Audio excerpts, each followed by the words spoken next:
Back to the daily grind on the TA. All right, LS swap dailies. I'm David. Welcome back to the shop. Hot Rod Dave. Got a hold of the owner of this TA and got a hold of Vintage Air, and we got us a kit on order. It's going to be quite a while before we receive it. 6 to 8 weeks. But it is what it is. We're going to keep plugging along. That's what we are here to do. So we're gonna I'm gonna start taking off this AC box off the firewall. We're gonna get that taken out. We're gonna get the condenser out. We're gonna take the trans cooler off the condenser, of course, and then get the condenser out of there. Well, that's what my plans are for today. Since we have such a long wait on the AC unit from Vintage Air, we're going to try to get as much done to the rest of the car as possible while juggling my other clients. We got a lot of work to do on this project, so we're just going to try to keep chipping away at it and moving forward. I really don't want to take the interior apart until I get the kit, but I may go ahead and get it ready so when it gets here, we'll just see. I'm going to hold off on that for right now. We're going to focus on underneath the hood, so if I can get that mess out of the way, get that ready for the new condenser.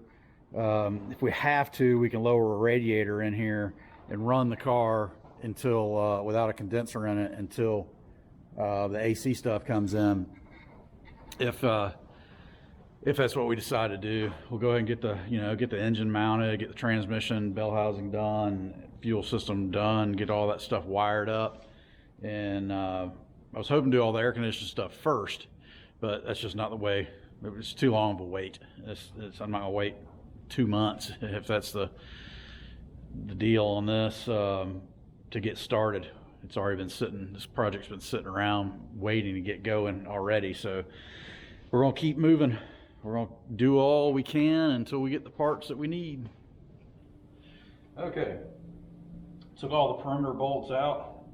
Box is loose.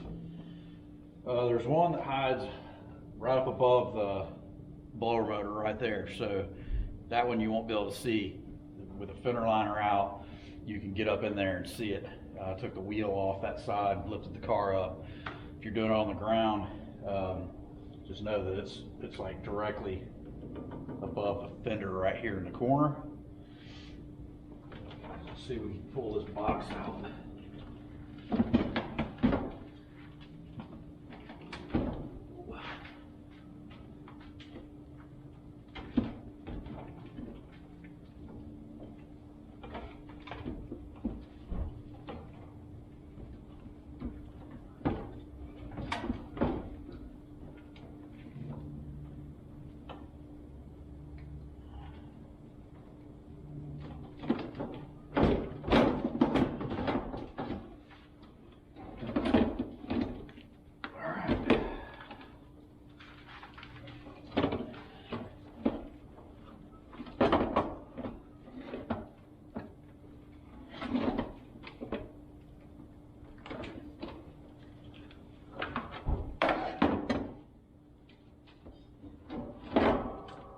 I guess I should have unplugged this stuff before I pop the box off, but oh well.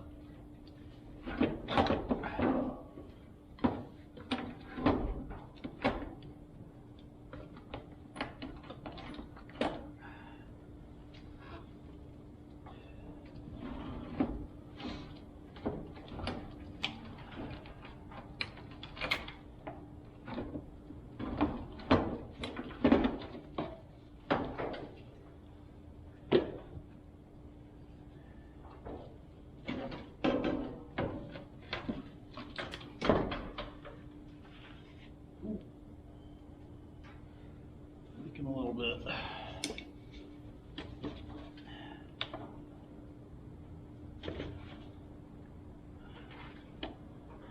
Let's see here.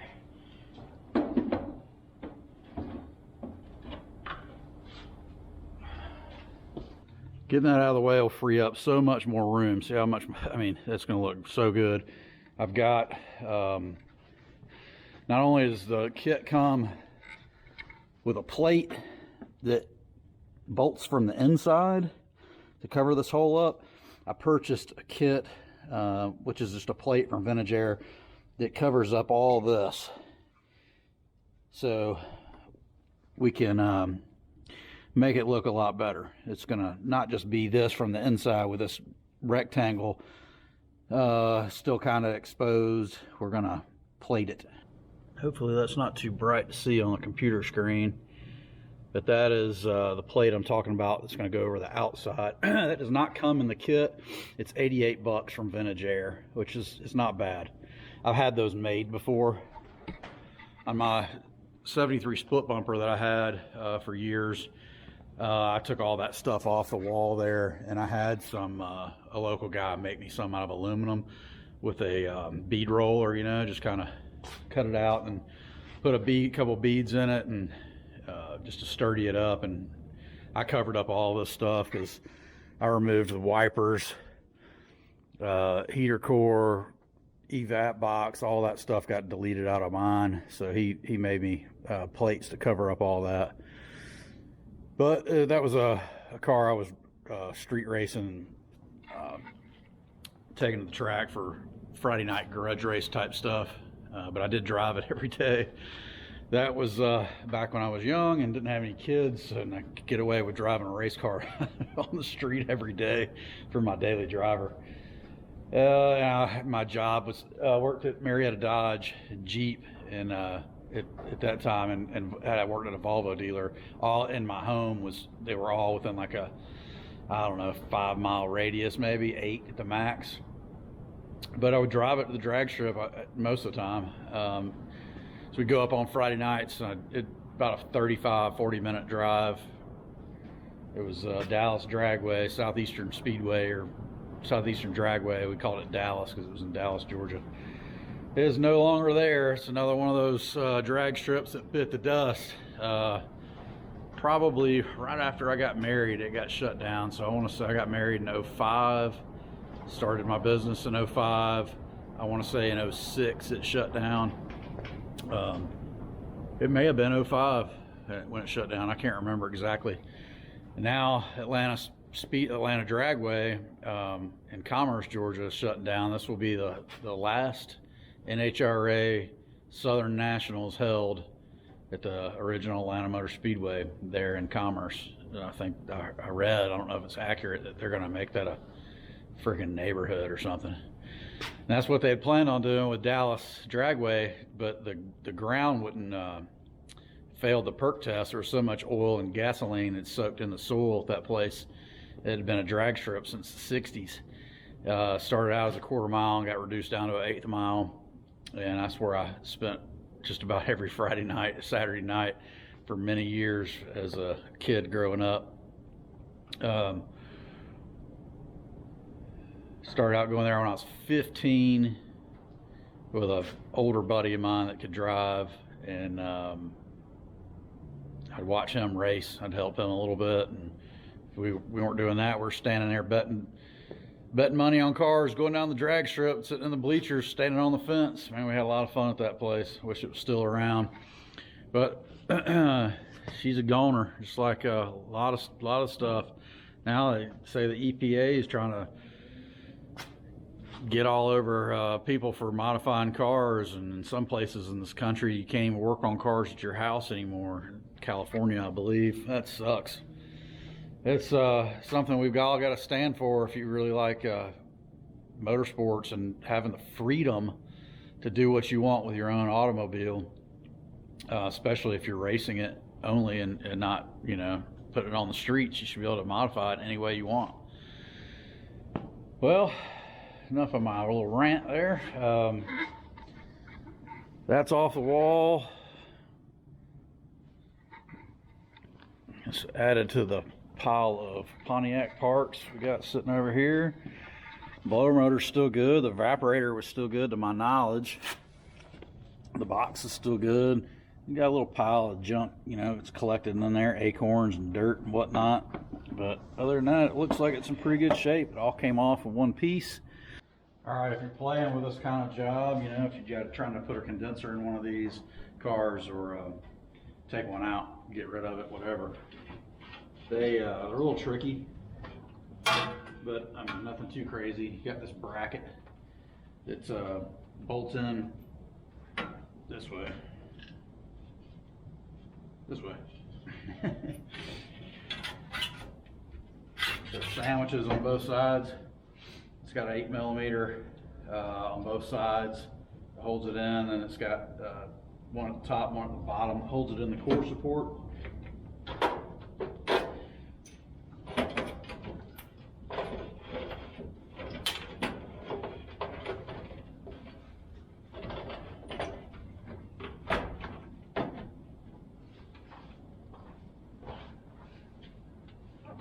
They don't make these things very serviceable. Oh, you know what? I gotta take this line off. This line right here is holding me up and pulling it out.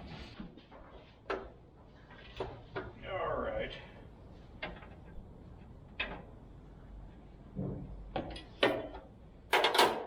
Twist it out. It's not.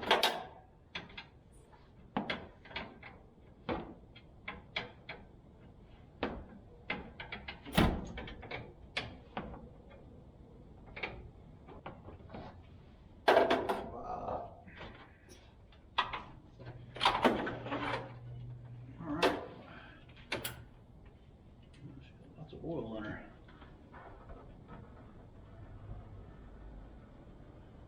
There's some pag oil here.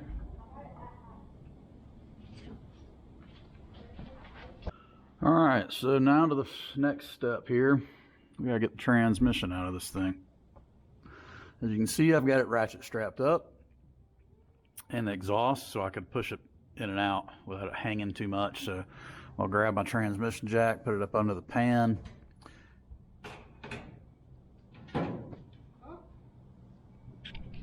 What's up? All right, so I'm gonna pop this ratchet strap down. Get the exhaust. I gotta get the exhaust down too, because we're not gonna keep this exhaust. He wants exhaust up over the out this way, like the original style deal. So we're gonna have an exhaust shop deal with that. I'm not dealing with the exhaust on it. We did this style because this is how I ran exhaust for years and years. We just dump it at the tailpipe, or dump it at the rear end. 2.5-inch Flowmasters long tube headers. Hey, it doesn't get much better than that. A little streetcar action. We're not gonna be running a Holly blue pump anymore. So all this is coming down. The gas tank's gonna come down. We got a new pump, a new tank for it, all that stuff. So maybe I'll take the exhaust down first. Guess whoever ran the exhaust last time decided to weld the hangers to the floorboard, so I got to sharpen my chisel so I can get them off. See if I can air chisel.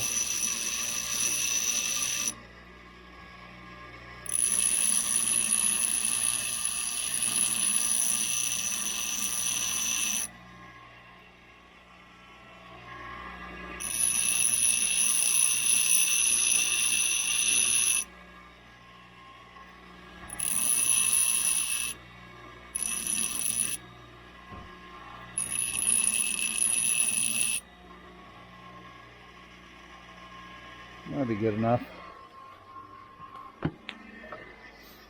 Been playing with airbrushing. Well, I did about a year ago.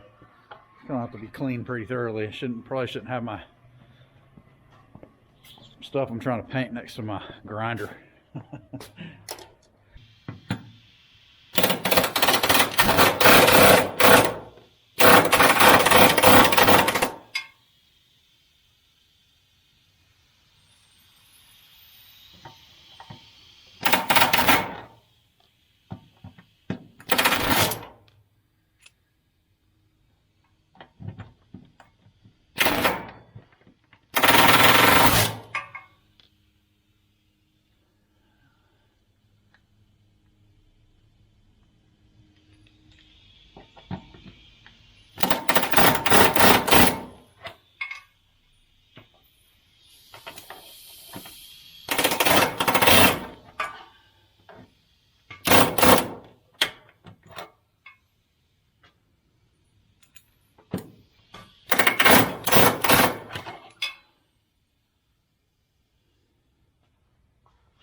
shaft out.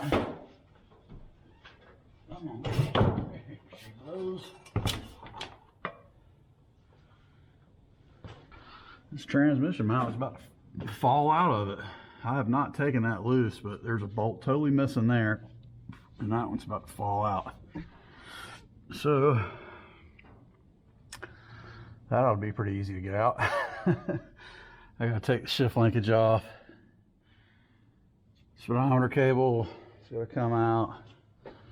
And I gotta get the cooler lines loose and down. And they usually are messy as hell, usually. And it's got a modulator, so I can get you all modulated. We had this tranny built, oh, it's been 10 years ago now. Some of the fluid that came out didn't look so hot. I think this thing's been hammered on a little bit. Hopefully the converter's still good.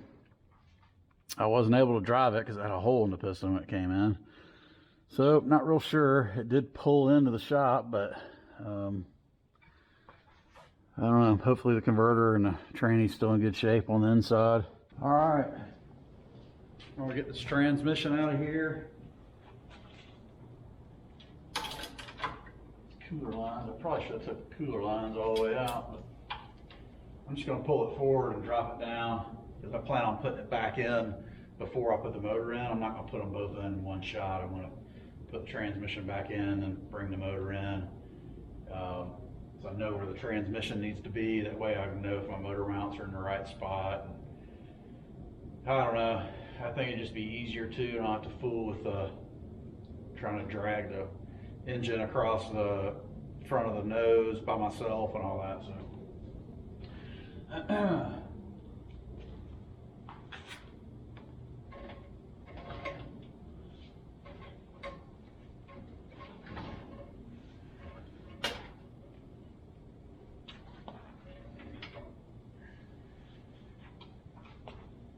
I've got it ratchet strapped to the transmission jack.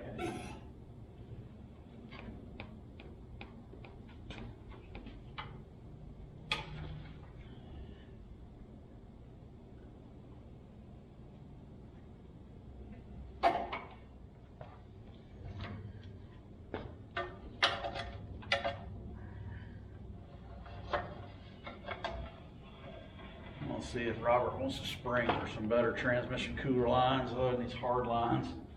These are the stock hard lines that have just been fastened to some rubber line that goes to a generic transmission cooler. I don't know if we want to try to make it look better than that.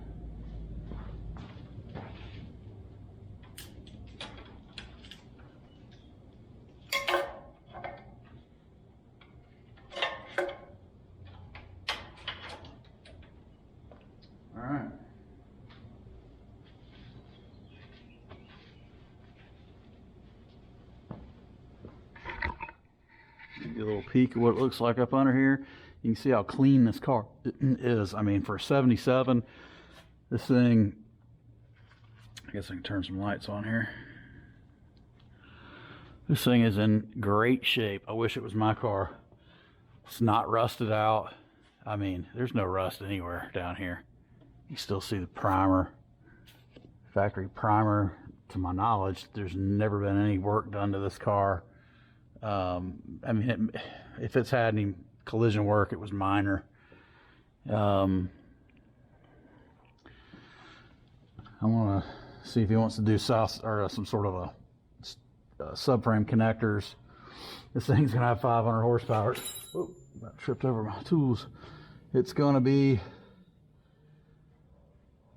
trying to twist this little car up. Next mission, fuel system. Get this fuel system out of here.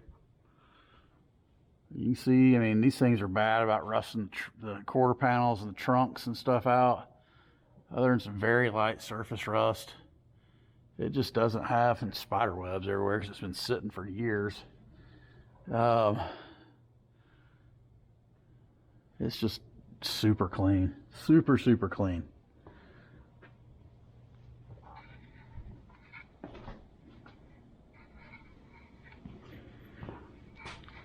super duper clean. Got a little, it's a little greasy here and there, but no rust. No rust is a good thing.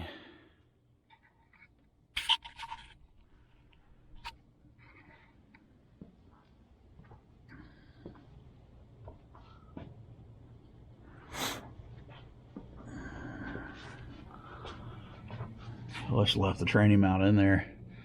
I just finger unscrewed this by hand, this mount, and I'll try to just stick it back in just like that. It was easy getting it in and out like that. Here's the vacuum for the modulator. Not sure what we're going to do with that, and the detent cable and all that, since we're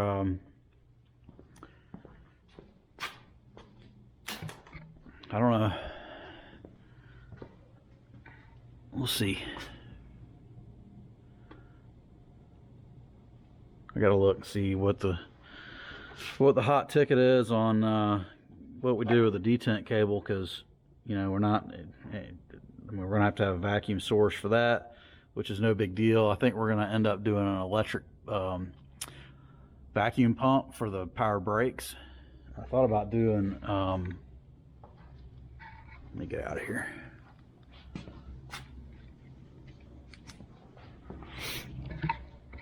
I thought about doing Hydro Boost, but I don't know if I want to fool that, and I'm sure I'd have to change the power steering pump to accommodate it from what we have. I don't know. We're going to look into that when I start mocking all that stuff up, but I think it's going to be easier just to run. We've got a canister, but I don't even know if we'll need the canister, like a vacuum supply canister. We added that last time because the can was so big in that Pontiac motor. The brakes were terrible, and so we added a vacuum canister, and it got you like one pump, maybe two pumps, and then it would fade and take forever for it to build back up. So I think electric pump for the brake supply is going to be where we need to go on that, and we will I guess just probably rely on that for all our vacuum source, like the modulator on the transmission.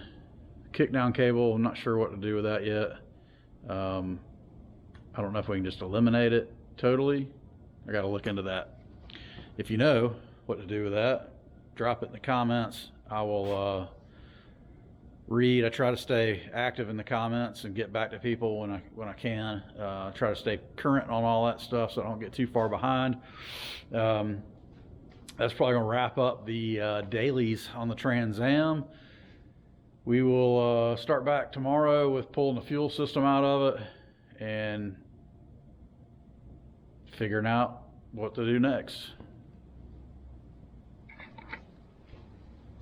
Come back and check me out for tomorrow. Hopefully it'll be tomorrow. I've been saying this is a daily deal, or it's been about an every other day deal. Things just have been getting in the way, but we're gonna try to stay on this as much as possible, except for now we're waiting on a fuel tank and the air conditioning system. So that's going to set us behind, but we can still get the motor and get the transmission done. I got to cut the bell housing off of it. Got to put that bell housing on this transmission, which means I've got to cut it off here. And like I said, figure out what to do with the modulator and the kick down cable. Well, the modulator's an easy fix, but kick down cable, we're going to try to make this installation clean and not cluttered up and junked up. All right, come back, see me tomorrow. Peace.